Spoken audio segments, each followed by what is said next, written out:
sous l'eau. Et des avions de chasse qui volent sans pilote. Tout au long de l'histoire, les progrès de la technologie ont permis d'élaborer des armes puissantes et toujours plus meurtrières. On attachait des pierres coupantes à de simples bâtons, et du jour au lendemain, on avait des épées. Le Mahabharata décrit 46 sortes d'armes différentes. Ils disposaient de missiles air-sol et d'armes laser puissantes. C'est stupéfiant de lire des récits remontant à plusieurs siècles et décrivant des armes qu'on utilise aujourd'hui. Ces armes étaient-elles le fruit de l'innovation humaine? Ou bien ont-elles été développées à l'aide de ressources extérieures à la Terre?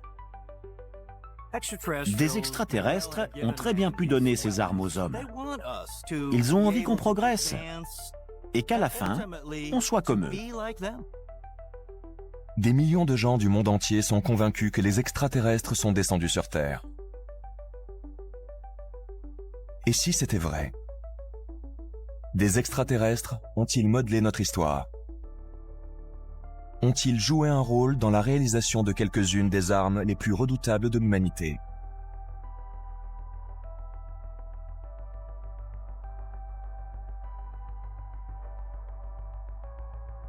La Terre, il y a 4,5 milliards d'années.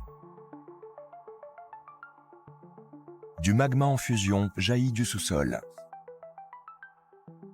Des éclairs fendent le ciel. Et des flots de lave recouvrent la surface. Depuis la nuit des temps, notre planète se métamorphose au gré des formidables forces de la nature. Et c'est l'exploitation de cette nature qui a permis à l'humanité de relever ses plus grands défis et d'accomplir de remarquables prouesses.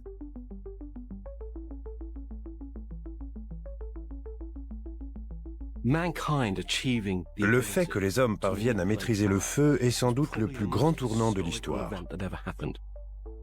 À partir de ce moment-là, tout a changé pour l'humanité.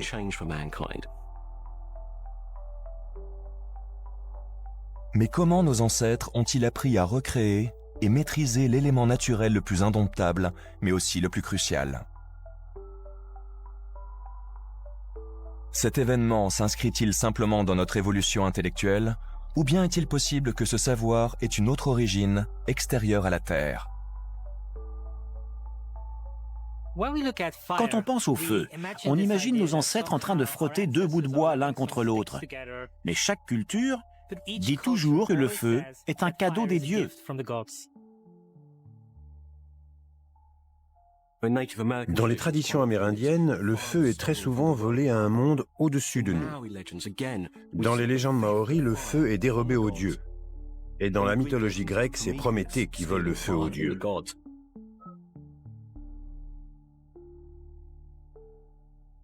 Comment se fait-il qu'autant de mythes parlent du feu comme ayant été donné aux hommes par les dieux?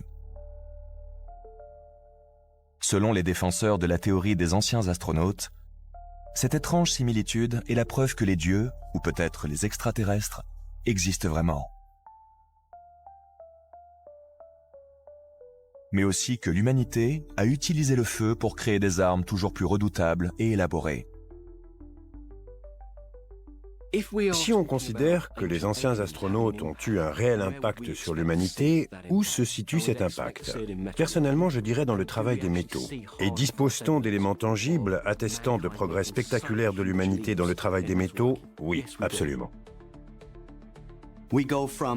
On attachait des pierres coupantes à de simples bâtons, et du jour au lendemain, on avait des épées.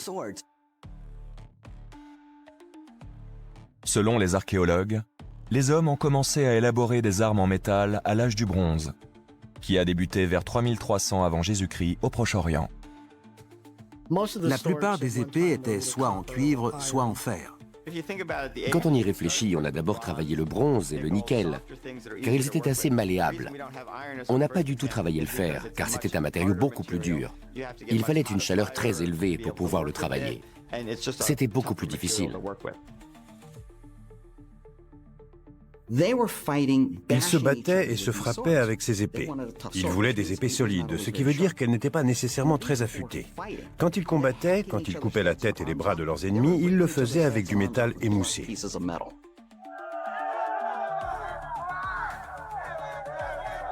Un millier d'années environ après le fer, une autre invention encore plus déterminante survient, l'acier.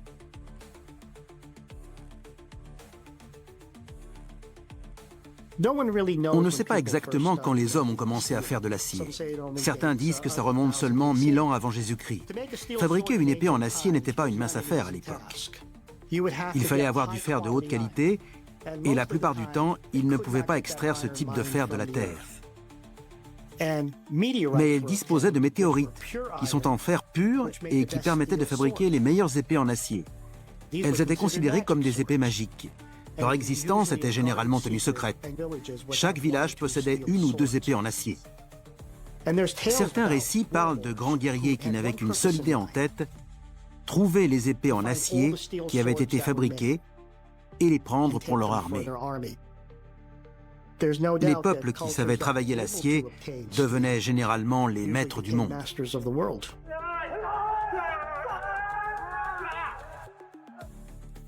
Mais si forger du fer ne nécessitait que des connaissances rudimentaires en métallurgie, la création de l'acier était un procédé scientifique beaucoup plus complexe.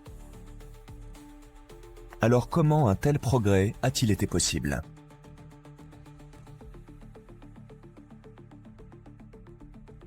Le livre d'Enoch parle de relations entre des êtres célestes et les êtres humains. Que nous ont-ils donné? Ils nous ont donné l'acier. Selon la légende, ça ne date pas de la Bible ou d'Enoch. C'est à l'époque des Sumériens que les dieux avaient l'acier. La fabrication de l'épée est un procédé magique. Bien avant l'ère de la métallurgie moderne, être capable de fabriquer une épée à partir d'un matériau naturel était considéré comme l'œuvre d'un magicien.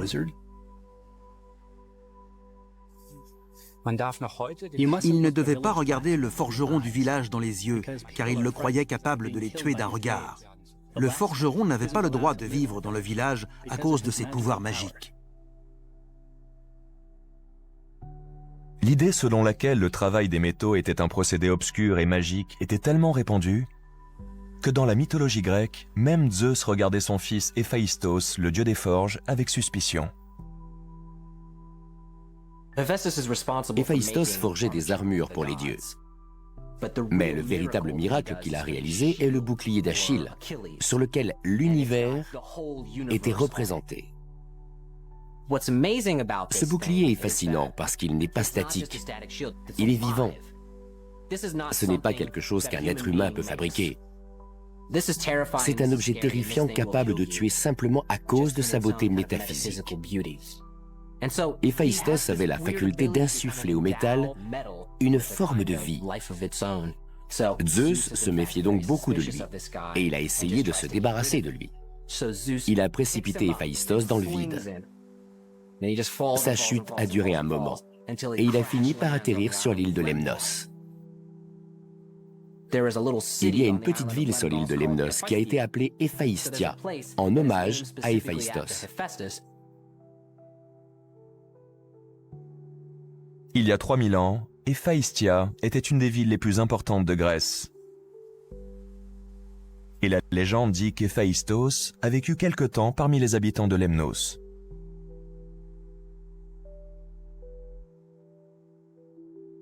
Les Grecs rendaient un culte à ce forgeron divin et ont édifié des monuments en son honneur. Mais cet être mythologique a-t-il réellement existé dans l'Antiquité? Et si oui, pouvait-il être non pas un dieu, mais un ancien astronaute? Dans la mythologie grecque, on considère les dieux un peu comme des êtres humains. Et de nombreux livres évoquent les différentes relations que les êtres humains pouvaient avoir avec les dieux. Il est dit très clairement que les connaissances nécessaires à la fabrication des épées ont été transmises directement par les dieux.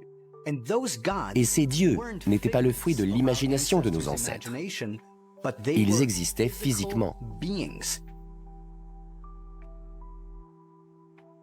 Est-il vraiment possible que la capacité de nos ancêtres à forger le métal et à fabriquer des armes ait pu se développer grâce à des extraterrestres? Et ces fameuses épées dotées de pouvoirs magiques sont-elles autre chose que de la simple fiction?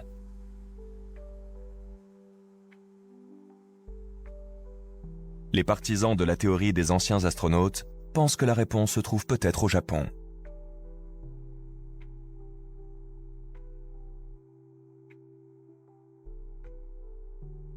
Le Japon, en 700 avant Jésus-Christ. Selon la légende, le forgeron Hamakuni et son fils Hamakura se sont enfermés dans leur atelier dans l'espoir de fabriquer l'arme parfaite. Pendant 7 jours et 7 nuits, ils ont prié les dieux Shinto pour qu'ils les guident. 31 jours plus tard, ils sont sortis de leur isolement avec une épée dotée d'une lame courbe à simple tranchant qui ne ressemblait à rien de connu. À l'époque, les lames des épées étaient tranchantes des deux côtés. C'étaient des épées chinoises, lourdes et peu maniables. Hamakuni avait décidé de remettre en question toutes ses connaissances en métallurgie et au bout d'un mois, il est ressorti de sa forge avec une épée à simple tranchant et avec une lame courbe. Tous les forgerons de la région se sont moqués de lui en disant qu'il avait fait n'importe quoi, que ce n'était pas comme ça qu'il fallait faire. Et puis l'empereur est parti à la guerre. Et quand il est revenu, il a trouvé Hamakuni devant sa porte. Il a compté les lames des épées, 2, 10, 15, 20, 100, 200. Aucune lame n'était cassée. L'empereur l'a félicité et lui a dit qu'il était le meilleur forgeron de tous les temps. Et après ça, toutes les épées ont été forgées sur ce modèle. Mais quel était le secret d'Hamakuni? Et qu'est-ce qui l'a poussé à s'éloigner des méthodes qui étaient utilisées depuis plus d'1 millier d'années? Était-il simplement en avance sur son temps? Ou bien a-t-il été aidé par des forces extérieures à la Terre au cours des 7 jours et 7 nuits durant lesquels il a prié les dieux Shinto avec son fils?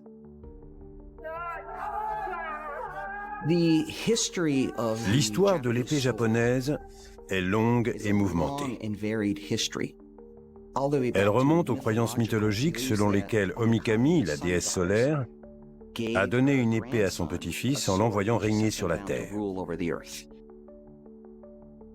Selon les samouraïs, des êtres supérieurs appelés kami sont à l'origine de la vie humaine.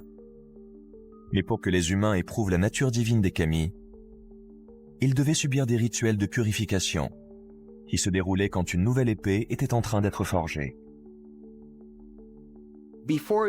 Avant de commencer, il fallait prendre un bain et mettre des vêtements propres.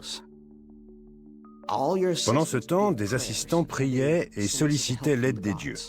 Et les forgerons chantaient tout en travaillant la lame.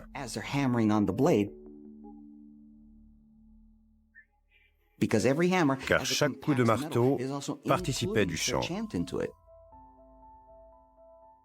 Le forgeron Hamakuni et son fils Hamakura sont-ils entrés en contact avec les kami? Et si, comme le pensent les partisans de la théorie des anciens astronautes, ces dieux bouddhistes ne venaient pas d'un royaume spirituel, mais d'un monde extraterrestre? Des extraterrestres ont-ils pu choisir Hamakuni, le plus grand forgeron de son époque, comme messager de cette nouvelle technologie? Quand on donne des objets très puissants à certaines personnes, il faut que ces personnes sachent les utiliser intelligemment. Et ce qu'on observe le plus souvent, c'est que lorsque les dieux donnaient des choses vraiment extraordinaires, comme le feu ou toute autre technologie, ils voulaient quelqu'un qui sache les utiliser, un être humain extrêmement entraîné.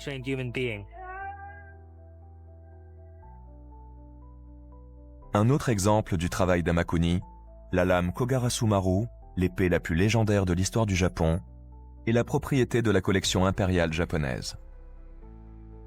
Les chercheurs et les scientifiques modernes ont eu du mal à expliquer le secret de son incroyable robustesse. On parle toujours de l'acier japonais utilisé pour les épées des samouraïs. C'est une technique très difficile à reproduire car elle est sensible à la moindre variation de température.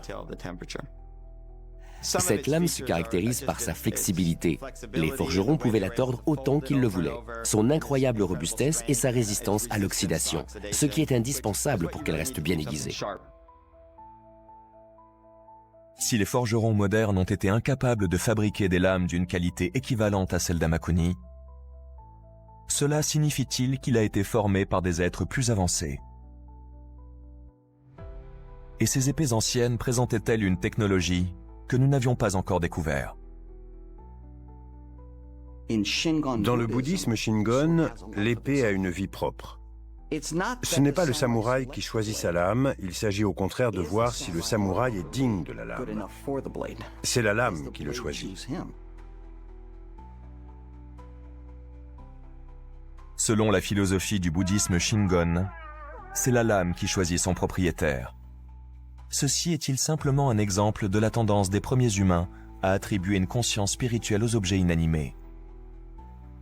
Ou bien les anciens forgerons comme Hamakuni avaient-ils des connaissances provenant d'un autre monde?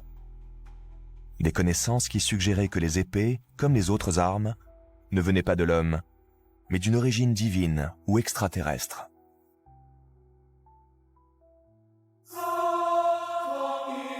Selon la légende, une telle épée a peut-être existé en France au XVe siècle. L'épée de Jeanne d'Arc. Quand Jeanne d'Arc a été arrêtée et traduite en justice, ses inquisiteurs étaient bien décidés à obtenir des informations sur son épée.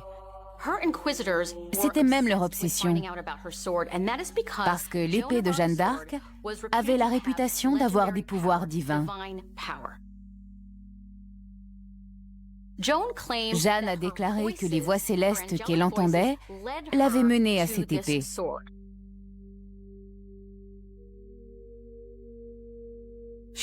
Elle a dit qu'elle l'avait trouvée telle qu'elle, cachée sous un autel dédié à Sainte Catherine de Fierbois. On racontait que l'épée avait été forgée par l'archange Saint-Michel et que quiconque la possédait était invincible. Et c'était certainement vrai, car Jeanne d'Arc s'en est servie pendant le siège d'Orléans.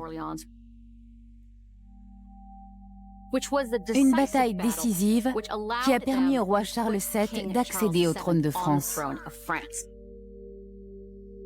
Jeanne d'Arc a-t-elle pu recevoir son épée invincible d'extraterrestres ayant un intérêt dans l'avenir de la France? Les partisans de la théorie des anciens astronautes pensent que ce n'est pas simplement possible, mais très probable. Selon eux, la légende du roi Arthur en apporte la preuve. Le roi Arthur avait deux épées. L'épée dans la pierre, qui montrait qu'il devait être roi, était l'une d'entre elles. Quand j'entends l'histoire de cette superbe épée, enfoncée dans la pierre, avec le manche qui ressort, et le roi Arthur qui est le seul capable de la retirer, eh bien je pense à une sorte de système biométrique de sécurité. Aujourd'hui, on dispose d'armes qu'on ne peut actionner que si le manche reconnaît notre empreinte digitale.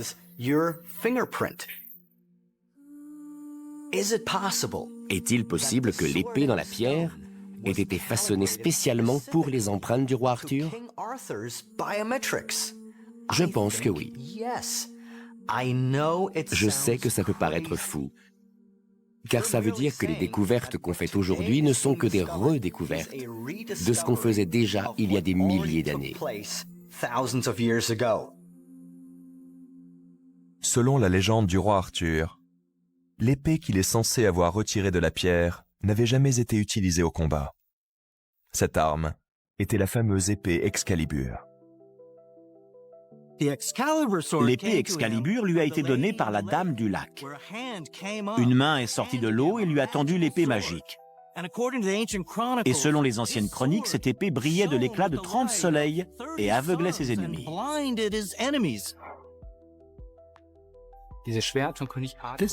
L'épée du roi Arthur était censée irradier des éclairs et de l'énergie quand elle combattait des monstres. Donc, les épées étaient des objets magiques. Et dans le cas présent, on pense même qu'elles étaient dotées d'une technologie mal comprise.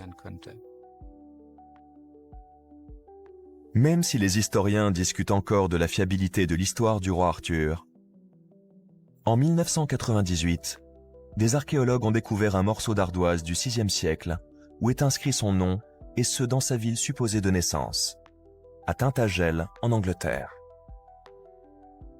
Mais si le roi Arthur a réellement existé, les légendes autour de ces épées magiques sont-elles également vraies? Et cela veut-il dire que des visiteurs extraterrestres ont effectivement fourni aux humains des armes d'un autre monde? Peu de temps après la bataille du pont de Milvius, on raconte qu'il a fait l'acquisition d'une nouvelle arme très puissante. Appelée feu grégeois, c'était l'arme la plus dévastatrice de l'époque. Et elle aurait été donnée à Constantin par des anges. On raconte qu'elle brûlait tellement intensément que même sous les tempêtes de pluie les plus violentes, elle ne s'éteignait pas. Et quand on la plongeait dans l'eau, elle continuait à brûler au fond de l'océan. Au cours d'une bataille, Byzance a été attaquée par 1800 navires perses. Seule une quinzaine d'entre eux ont survécu. Tous les autres ont été détruits par le fameux feu grégeois.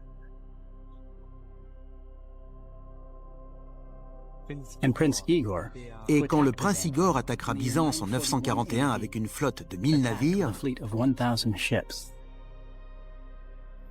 seuls 10 d'entre eux seront épargnés.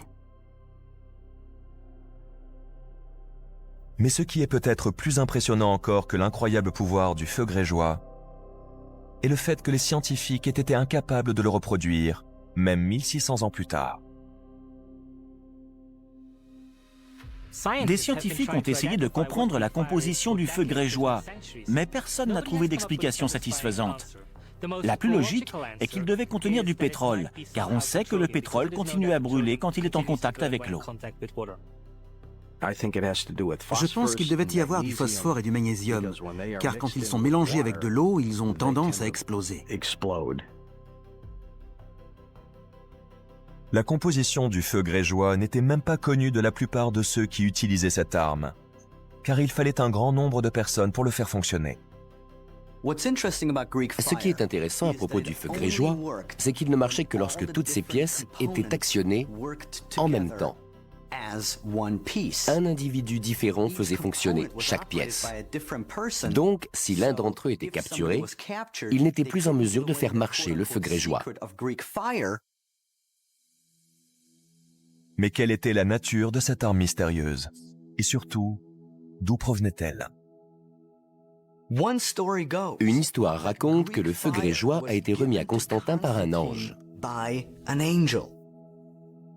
Les anges sont censés être des créatures bienveillantes, qui insufflent la paix et l'amour. Et tout à coup, on a cet ange qui donne une des armes les plus sophistiquées de l'histoire de l'humanité à Constantin. Si on remplace le mot ange par extraterrestre, on a une histoire très différente. Le feu grégeois pouvait-il être une sorte de technologie extraterrestre avancée donnée à Constantin pour garantir la pérennité de l'Empire romain? Et si c'est le cas, ne devrait-il pas exister des preuves de cette influence extraterrestre dans d'autres conflits historiques? Hannibal, qui a traversé les Alpes et attaqué Rome, était apparemment armé d'un explosif chimique. On ne sait pas d'où lui venaient ses connaissances, mais elles pourraient tout à fait être rattachées aux armes des dieux. L'arme explosive que Hannibal aurait utilisée contre Rome au IIIe siècle avant Jésus-Christ précède la poudre à canon de plus d'1 millier d'années. Et certains pensent que la poudre à canon a peut-être même été une découverte inspirée par des extraterrestres au IXe siècle. Mais l'ironie veut que cette redoutable invention ait été élaborée par des alchimistes chinois tentant de créer un élixir d'immortalité. L'alchimie et la Chine, c'est une longue histoire. Les alchimistes cherchaient un élixir d'immortalité. un médicament pour vivre toujours. De nombreuses expérimentations ont été faites pendant des siècles. On mélangeait toutes sortes de choses. Et ce n'est qu'à partir de 850 qu'on trouve la trace des conséquences désastreuses de ces mélanges. Bien que les empereurs chinois n'aient jamais réussi à inventer cet élixir d'immortalité, ils sont parvenus à une découverte tout aussi précieuse. Une arme plus puissante que toutes celles qui avaient existé jusque-là. L'invention de la poudre à canon chinoise a entraîné d'importants changements politiques et géographiques en Chine, au Vietnam et dans le sud-est asiatique. Elle a même entraîné l'ascension et la chute de dynasties. Mais d'où vient cette redoutable invention ? La formule nous a-t-elle été donnée par des extraterrestres ou bien a-t-elle été découverte par accident? Personne ne le sait vraiment. La poudre à canon était composée de charbon qui était obtenu par la combustion des arbres. Elle était aussi composée de soufre qu'ils obtenaient des volcans. Mais le sodium et le nitrate de potassium n'étaient pas disponibles. Alors comment ont-ils su qu'ils devaient obtenir ces nitrates et les mélanger dans les bonnes proportions? La formule de la poudre à canon a-t-elle vraiment des origines extraterrestres? Et si des technologies aussi redoutables que la poudre à canon et le feu grégeois ont bien été données aux humains par une race extraterrestre, quelle en est la raison? Ces extraterrestres cherchaient-ils à influer sur notre avenir? Et si oui, quelles autres armes encore plus puissantes pouvaient-ils avoir dans leur arsenal? Un véhicule volant sans équipage passe subrepticement dans le ciel. Il se déplace à une vitesse supersonique, crache du feu et lance des missiles meurtriers. Son efficacité est redoutable. Digne des pires guerres de haute technologie. Pourtant, il ne s'agit pas d'un nouvel engin secret de l'armée américaine, mais d'une description écrite il y a plus de 2500 ans, dans le texte hindou sacré appelé Mahabharata. Les textes indiens anciens constituent de véritables témoignages sur les combats des dieux. Les récits épiques hindous parlent d'armes terribles, de missiles, d'armes atomiques, d'armes laser énormes détruisant des villes entières. Je refuse de penser que nos ancêtres ont inventé ces histoires de toutes pièces. Quand l'écriture a été inventée, ils ont voulu raconter leur histoire. La première chose qu'ils ont voulu écrire, c'était ce qui s'était réellement passé. Comment se fait-il que des comptes rendus de guerre très anciens évoquent des armes sophistiquées que les hommes ne développeront que des milliers d'années plus tard? Pour l'expliquer, les partisans de la théorie des anciens astronautes désignent les nombreuses descriptions d'armes meurtrières présentes dans le Mahabharata comme une réponse possible. Pour la plupart, ces armes ressemblent de manière frappante aux armes utilisées par l'armée aujourd'hui. Les meilleurs exemples sont sans doute les armes incendiaires utilisées par Vishnu et spécialement équipées pour trouver leur cible. Vishnu disposait d'un missile téléguidé, le Narayanastra. Une fois lancé, il détruisait tout sur son passage. Selon les textes, il était équipé d'un détecteur de mouvement, ce qui rappelle étrangement nos armes modernes. Il avait aussi une arme qui fonctionnait à infrarouge. L'infrarouge est un excellent moyen de détecter quelque chose. Vous lancez un missile de votre avion sur un avion devant vous et il vise le moteur brûlant. Vous pouvez vous éloigner de l'avion en question et le missile à infrarouge est capable de trouver la cible tout seul. Je sais bien que la nature peut se déchaîner. Il y a le tonnerre, les éclairs, les tremblements de terre. Mais je ne pense pas qu'on puisse les confondre avec des missiles à infrarouge. En plus des missiles téléguidés, le Mahabharata décrit une multitude d'autres armes sophistiquées utilisées par les dieux.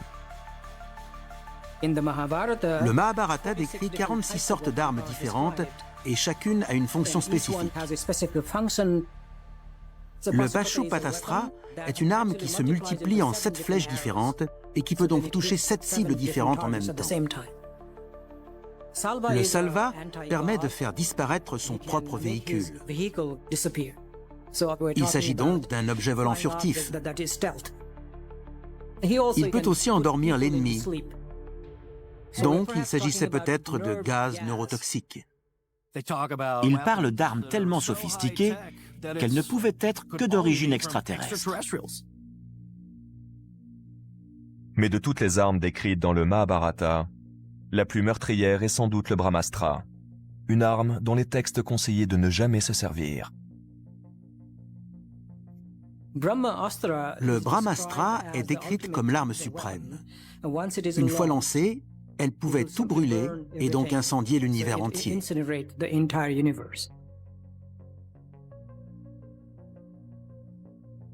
On parle d'une explosion nucléaire d'une magnitude 100 fois supérieure à celle des bombes nucléaires modernes. Elle n'a jamais été utilisée.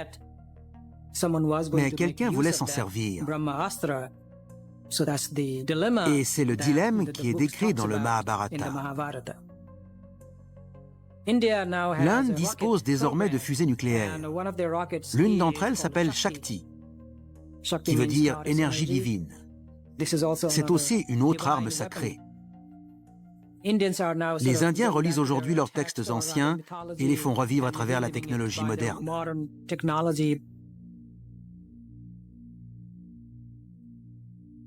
Les extraterrestres qui ont visité la Terre il y a des milliers d'années faisaient-ils face aux mêmes risques de destruction nucléaire que ceux que les hommes connaissent aujourd'hui? Et les armes meurtrières déployées actuellement par les armées du monde entier sont-elles des recréations d'armes utilisées par des extraterrestres dans un passé lointain? Peut-être. Mais alors, nous devrions être en mesure de prédire l'avenir militaire de l'humanité en fouillant dans des textes encore plus anciens.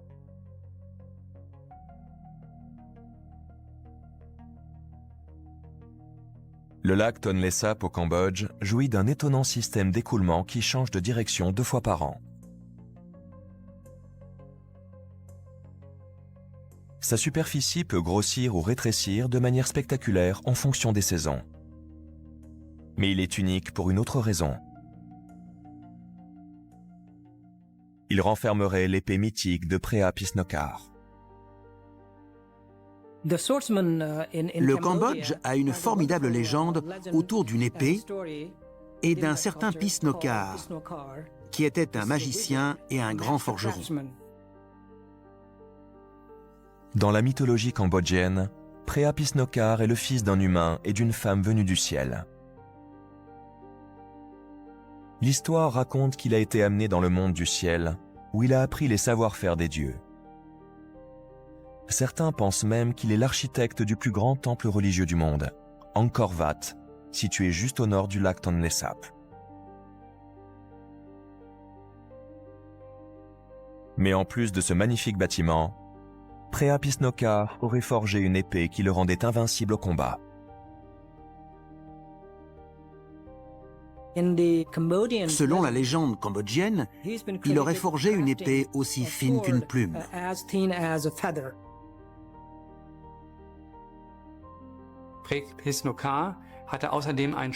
Preah-Pisnokar avait une épée qui pouvait fendre la pierre, mais qui était aussi capable de couper une cruche en céramique avec une telle précision que l'eau ne se mettait à couler que lorsque les deux moitiés se séparaient.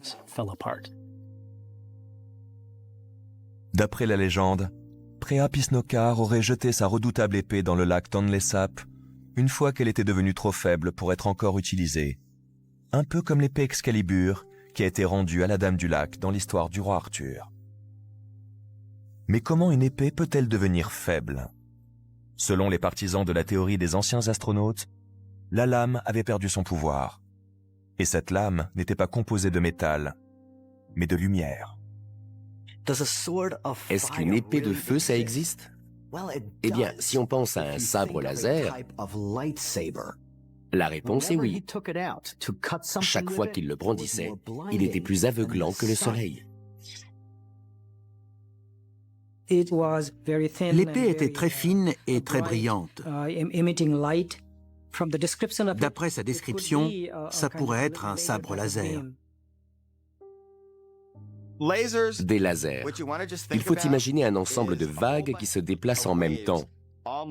La lumière qui émane d'une ampoule est un groupe de gens qui courent dans tous les sens, alors que le laser est un groupe de gens qui marchent en rang.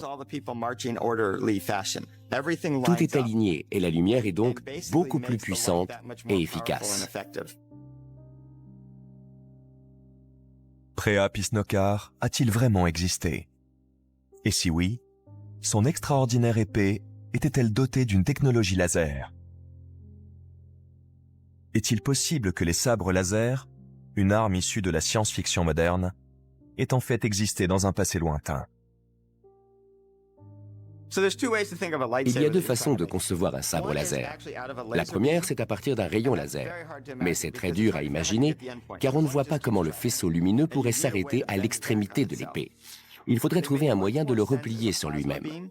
Ce qui paraît être logique, c'est un rayon plasma, c'est-à-dire un ensemble de particules très chargées en énergie qui brillent tellement qu'on a l'effet d'un sabre lumineux. Et c'est beaucoup plus facile de les faire s'arrêter à l'extrémité de l'épée, car ces rayons sont sensibles au champ magnétique. Et ils sont tellement chargés en énergie qu'ils peuvent couper à peu près n'importe quoi. Pour les partisans de la théorie des anciens astronautes, de nombreux textes très anciens contiennent des descriptions d'armes de type laser. En Chine, on appelle cela un miroir yin-yang. C'est une arme qui peut tuer avec un rayon de lumière. Chez les Maoris, les dieux tuaient leurs ennemis à l'aide d'une sorte d'arme laser. D'anciens textes indiens évoquent la flèche de Rama, qui était une sorte d'arme laser. Il y a aussi la fameuse histoire d'Archimède, qui utilisait un miroir magique pour créer un laser et incendier les navires. Les anciens utilisaient effectivement des lasers, et cette technologie leur venait probablement des extraterrestres. Et si les armes futuristes qui composent notre arsenal moderne étaient des réinventions d'objets qui ont existé avant? Sommes-nous inconsciemment en train de recréer notre passé lointain? On a affaire à des individus qui étaient témoins et dans une certaine mesure victimes d'événements qui les dépassaient.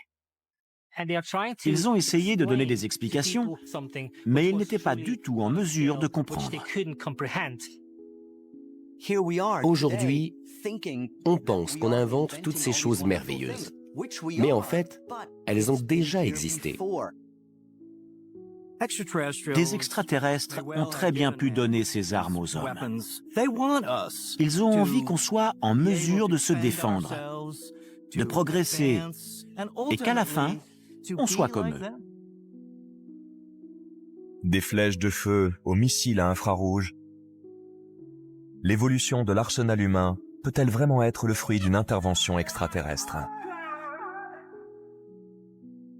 Des extraterrestres ont-ils pu nous livrer ces secrets technologiques pour accélérer la sélection naturelle? Ou bien ont-ils partagé leurs connaissances dans une intention précise et peut-être insidieuse?